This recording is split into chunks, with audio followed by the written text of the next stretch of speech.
Baik, ketemu lagi dengan saya Paroes di channel Project Kewarganegaraan. Di kesempatan kali ini saya akan membahas mengenai soal-soal persiapan seleksi guru P3K tahun 2021. Sebagaimana yang telah kita ketahui bersama bahwasanya nanti tanggal 31 Mei itu sudah diumumkan formasi untuk lowongan seleksi guru P3K. Kemudian tesnya akan dilaksanakan di sekitar bulan Agustus di tahap pertamanya. Kemudian tahap keduanya September dan tahap ketiganya adalah di bulan Oktober. Nah, sekedar informasi teman-teman, dalam tes P3K ini seperti biasa ada yang namanya seleksi kompetensi dasar ya, atau disebut sebagai SKD. Setelah itu nanti juga ada SKB. Nah, di dalam SKD tentunya juga hampir sama dengan CPNS, ada soal-soal yang berhubungan dengan seleksi kemampuan dasar kita seperti menghitung, kemudian membaca, mengenai wawasan kebangsaan itu ada di SKD. Kemudian juga ada SKB nanti ketika kita udah lolos dan bisa melanjutkan ke tahapan yang selanjutnya. Nah, di SKB nanti ada yang namanya soal-soal pedagogi. Nah, kesempatan kali ini saya akan membahas soal-soal pedagogi khusus untuk mengenai jenis-jenis penilaian. Baik, tanpa berlama-lama langsung aja kita bersatu.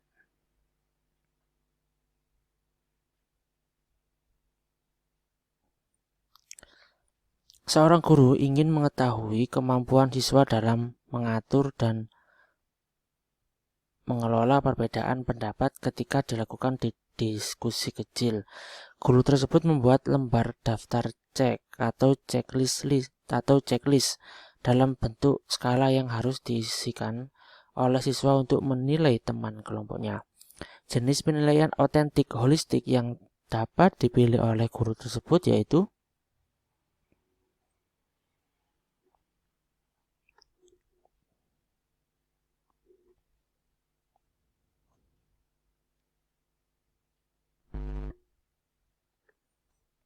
A. Penilaian kinerja, B. Penilaian proyek, penilaian portofolio, penilaian terbuka, atau yang penilaian diri.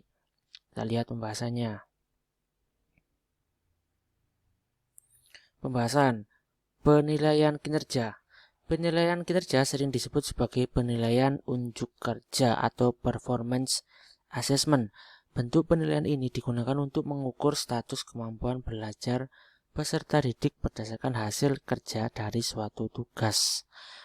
Pada penilaian kinerja, peserta didik diminta untuk mendemonstrasikan tugas belajar tertentu dengan maksud agar peserta didik mengaplikasikan pengetahuan dan keterampilan yang dimilikinya. Instrumen yang dapat digunakan untuk merekam hasil belajar pada penilaian kerja ini antara lain berupa daftar cek atau checklist, catatan skala penilaian atau rating scale. Jadi di sini jawaban yang paling tepat adalah penilaian kinerja. Oke, saya akan mencoba menggunakan pulpen ya teman-teman ya biar jelas. Ya coba.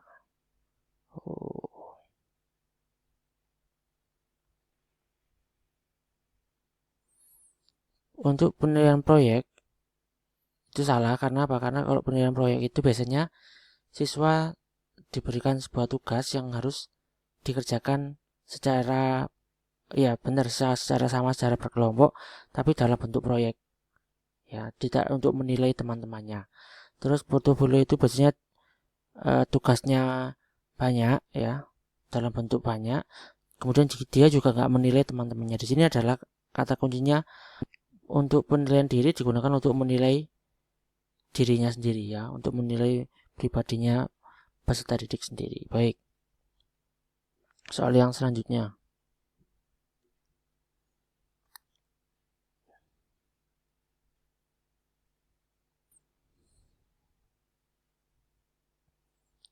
Soal nomor 2.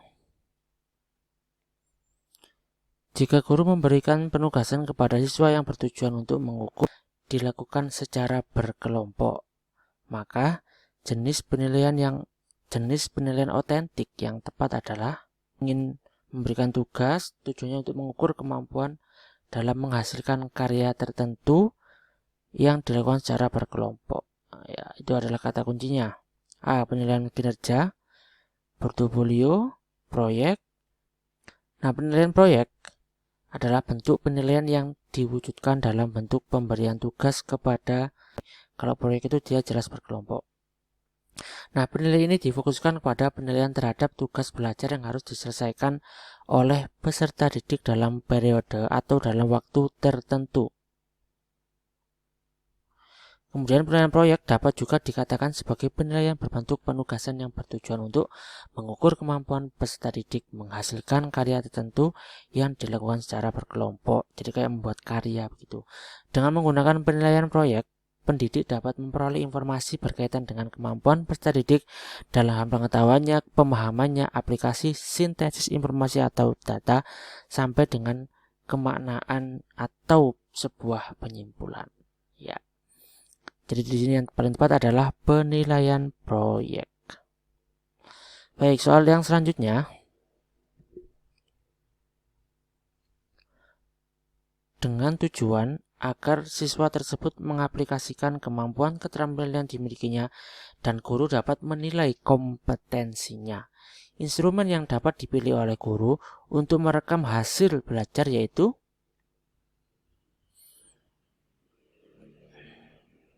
A. Daftar cek atau checklist, benar salah, true false, pilihan ganda atau multiple choice, menjodohkan atau matching, atau jawaban yang bebas, completion test. Kita lihat pembahasannya. Baik, penilaian kinerja. Penilaian kinerja sering disebut sebagai penilaian unjuk kerja, ya. Jadi yang dilakukan oleh guru tadi itu adalah salah satu instrumen yang ada di dalam penilaian kerja, yaitu dengan cara memberikan daftar checklist. Ya, dengan cara memberikan daftar cek atau checklist, di mana ketika ini guru ingin melihat penilaian kinerja dari sebuah kelompok, maka akan diberikan daftar checklistnya. Kayak misalkan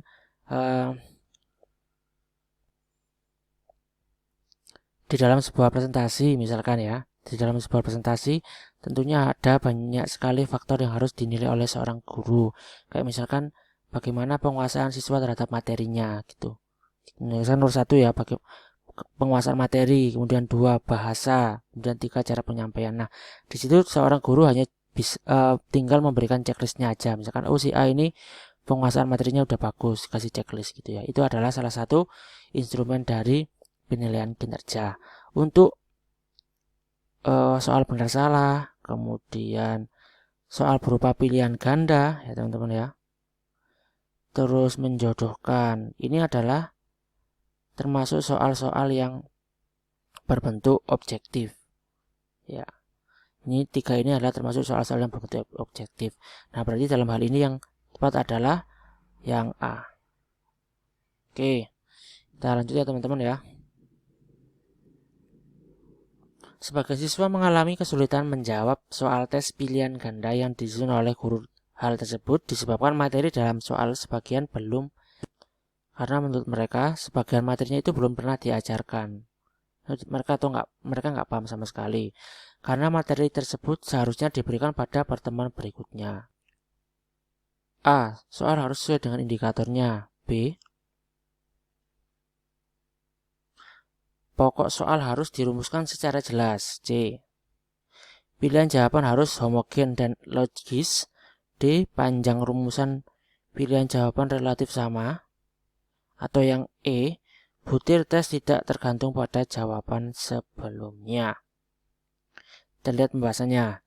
Secara teoritis, kualitas soal tes bentuk objektif ya, termasuk pilihan ganda, kemudian menjodohkan tadi, itu juga termasuk soal yang objektif ya, dapat ditelaah dengan memperhatikan hal-hal yang sebagai berikut.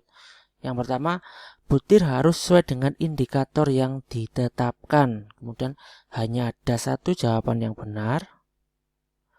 Kemudian nah dalam hal ini bagaimana untuk mengatasinya? Seorang guru harus membuat soal sesuai ditetapkan ya, tentunya di setiap pertemuan itu ada kompetensi dasarnya. Nah, ketika mau membuat soal harusnya harus memperhatikan seperti apa kompetensi dasarnya, biar nggak terjadi hal yang seperti ini. Materi yang harusnya disampaikan di pertemuan yang selanjutnya malah muncul dulu, sehingga siswa nggak mengerti karena itu belum mereka pelajari ya. Jadi di sini yang paling tepat adalah yang A, soal harus sesuai dengan indikator kompetensi dasarnya. Baik, soal yang selanjutnya.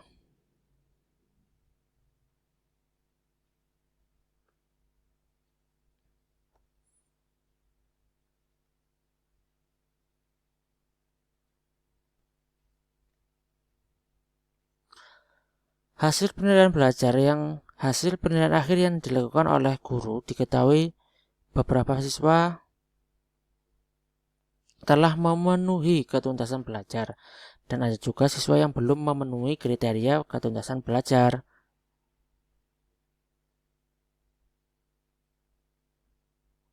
Terus, mendasarkan pada kasus tersebut, guru dapat melakukan tindakan lanjut dari penilaian yang dapat dimanfaatkan untuk beberapa hal. Berikut manfaat dari hasil penilaian. Manfaat dari hasil penilaian akhir dari seorang guru adalah yang pertama, untuk memperbaiki program pembelajaran. Atau yang B, menyelenggarakan program remedial bagi siswa yang hasilnya rendah. C, menyelenggarakan program pengayaan bagi siswa yang hasilnya tinggi. D, mengadministrasikan hasil penilaian. Atau yang E, menyusun laporan hasil penilaian. Kita lihat pembahasannya. Rencana pelaksanaan pembelajaran. Oleh karena itu, hasil penilaian yang diperoleh peserta didik menjadi bahan untuk memperbaiki program pembelajaran yang disusunnya sekali. Berarti yang A oke ya, karena yang ditanyakan tadi kecuali A oke. Terus selain itu, pendidik bertanggung jawab pula untuk memperbaiki prestasi peserta didik yang belum berhasil. Berarti yang B juga oke teman-teman. Terus yang selanjutnya, bagi peserta didik yang sudah mencapai batas maksimum, pendidik dapat memberi program pengayaan dengan tujuan mengembangkan prestasinya. Yang C juga oke, berarti menyelenggarakan pengayaan bagi siswa yang nilainya tinggi.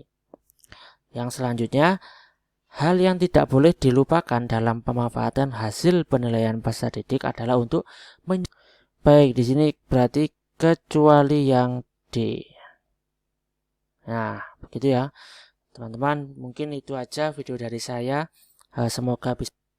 Silakan subscribe dulu, jangan lupa juga untuk dinyalakan loncengnya biar tidak ketinggalan video-video terbaru dari channel Project Kewarganegaraan ini. Saya Pak Rois undur diri, terima kasih. Wassalamualaikum warahmatullahi wabarakatuh.